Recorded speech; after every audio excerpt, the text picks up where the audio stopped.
do this now.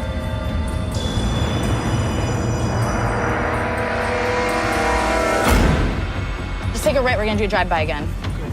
100 people are coming down the sidewalk to protest. Okay, everybody remember that we do not engage.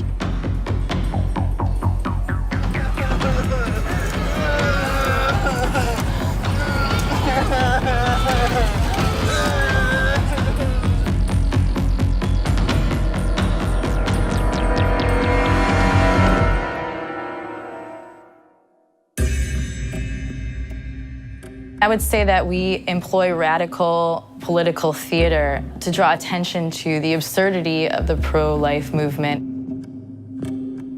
The Satanic Temple is an activist organization of self-identified Satanists, founded in 2013 as a reaction to the increasing influence of the religious right in American politics. We're so used to the theocratic agenda being pushed forward in bills and legislation. It's become a fact of life in the American culture right now.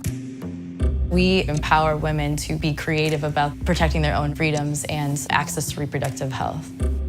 In 2015, the group filed a lawsuit seeking exemption from recently introduced abortion laws in Missouri on the grounds of religious freedom. Through the suit, they are appropriating the tactics of the religious right to advance their cause. If we're asking for religious rights for all, then we need to actually understand what that means. And that means religious rights for Satanists as well. We're in a parking lot behind the Planned Parenthood location. Apparently, tons of protesters just showed up. And when we were driving by, we saw so many people with signs, and there was some sort of bishop with a ceremonial awning over him. So we're gonna head in, and it seems like people are kind of nervous that this is gonna be a little bit extreme.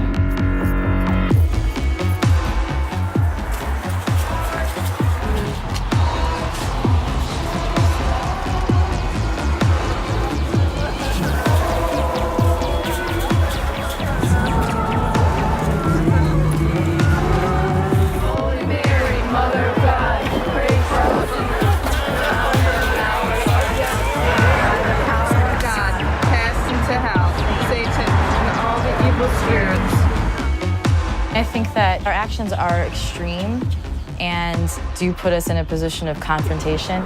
Oh my God, babies! There's no way that we can come there and have a logical discussion or argument, and so we don't want to give them credit for this absurdity.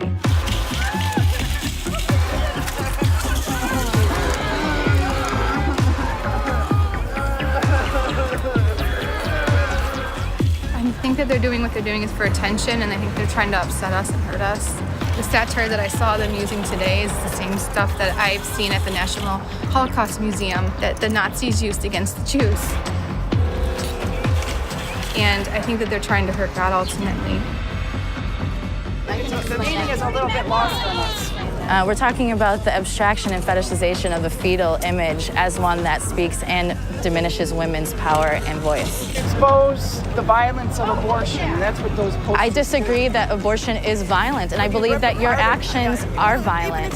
What happens to in an abortion wouldn't be done to a dog.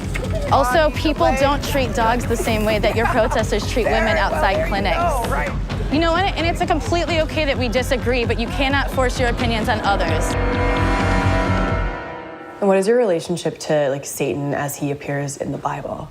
I think the satanic figure in the Bible is one that really inspires a rebellion in mankind against a tyrannical God. But you don't actually worship Satan. We don't believe in, a guy with a red poker down in hell waiting for us to torment us for the rest of our life. And we don't believe in supernaturalism or any element in that way. Joining us now, Lucian Graves, spokesman for the Satanic Temple. Essentially, we view Satan as a symbolic embodiment of the ultimate rebel against tyranny. The aesthetic of Satanism resonates with us. To us, it's genuine. It's not just something we're playing with as psychological warfare against other people. My original introduction to the idea of Satanism came very early when I was a kid. To some, it's a religion. To others, it's the practice of evil in the devil's name. It exists, and it's flourishing. The general culture at the time was very oppressive. These ideas that you couldn't listen to heavy metal music without getting into horrific crimes. You couldn't play Dungeons and Dragons, or you were down that suicidal, homicidal spiral into Satanism. And when you're a kid, you believe these things, but more and more as time went on, they compelled me to look deeper into what the truth was behind these claims. And at the same time, I'm losing any respect for established religious organizations. And these kinds of things all converged into me really embracing the symbolism of Satanism. Some of the Satanic Temple's actions have provoked violent reactions from anti-abortion and Christian groups. Members of the temple are regularly the target of hostility and vitriol. Desecrating our Lord. People regularly have shown interest in burning down my house while I'm in it, sleeping at night. There's definitely fear towards us. And Have you gotten any threats? yes. I mean, every time I do an action, I actually carry a will in my pocket. People have also said that they would show up to an event and would plan to shoot me. In fact, people have told me what kind of bullets they've recently purchased for the gun that they own. And so I think I'm somewhat of a hated human being. Why is reproductive rights such a good fit for the Satanic Temple? So we just have 7 tenets, and they're rather humanistic and straightforward. They're the third tenet that states the body is inviolable, subject to one's own will alone, and that we should defer to scientific fact the best we can. Those have really been the basis of our claims against abortion restrictions. The Satanic Temple filed its first lawsuit in 2015 in Missouri, one of the battlegrounds for new anti-abortion restrictions.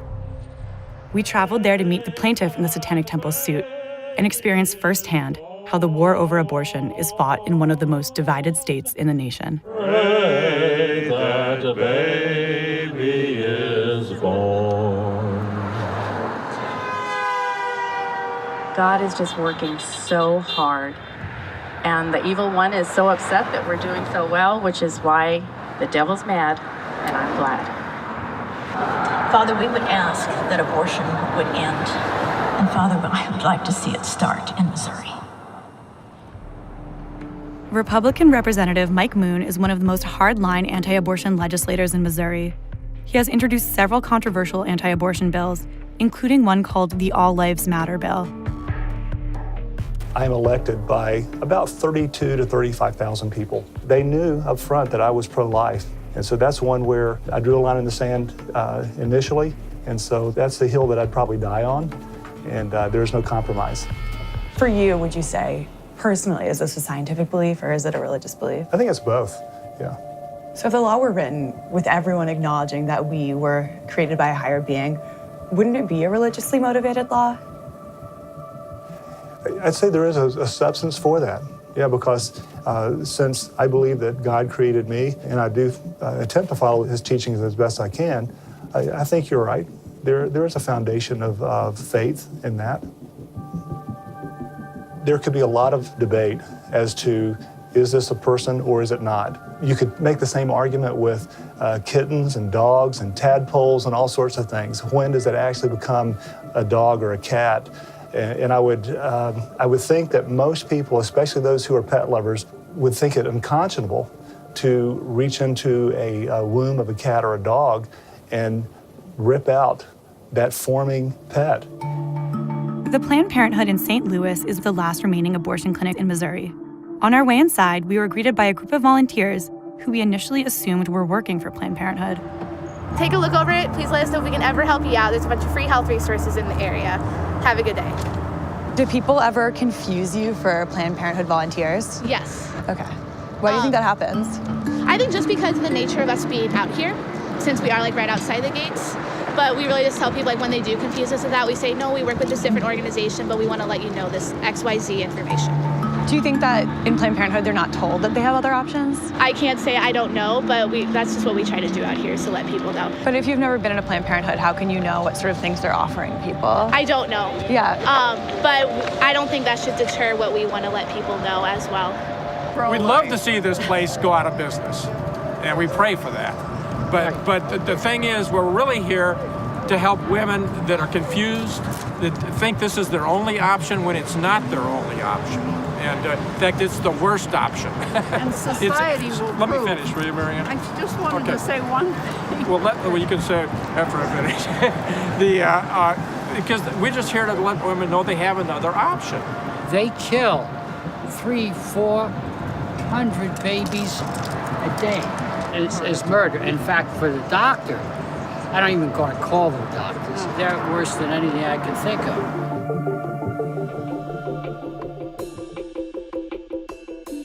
So how has the landscape for reproductive rights changed in the past few years? There has been a never-ending onslaught in terms of chipping away at women's access to basic reproductive health care services. Of all the abortion restrictions introduced recently, Missouri's 72-hour waiting period has the biggest impact on women seeking the procedure.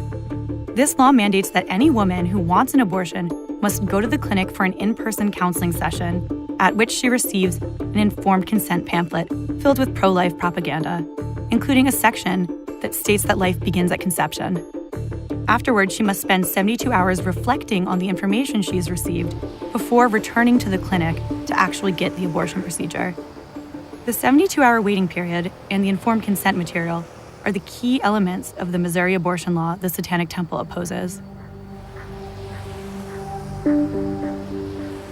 We're about to meet with Mary Doe, who's the lead plaintiff in the Satanic Temple's case against the state of Missouri. She's asked us to keep her identity anonymous because she's afraid that the pro-life movement will harass or threaten her if they find out her real name. I became aware that I was pregnant. And you already have a child? Yes. Well, I mean, that was a big part of the decision as well, is I don't know if I'd be able to financially support them both. And as I began to look into it, I realized how many roadblocks and things were set up, and just how ridiculous, some of it was. Just one clinic in an entire state. If you're in the far corner of the state and it's several hundred miles and you don't have a vehicle and you don't have the money to get a bus or rent a car, it's horribly stressful. But also, to force them to sit and reflect for 3 days over a decision that it isn't made overnight. I think it's trying to impose guilt and shame. Thinking about this region in general, where you've seen closures in so many neighboring states, how does that make you feel to kind of see this drought of reproductive care? When you see these clinics closing and these new bills and laws and regulations being passed, you also see a rise in the do-it-yourself abortions and, women getting seriously hurt or killed, It's scary. It's scary. If we win the lawsuit in Missouri, and when that happens, I think it will be very demoralizing to those on the Christian right who are fighting so hard to put these restrictions into place now, when they realize that the privilege they've given themselves can now be extended to other parties, and there's no legitimate way to take that away. They're going to find themselves living in the real world, and they're going to find that a very bitter pill.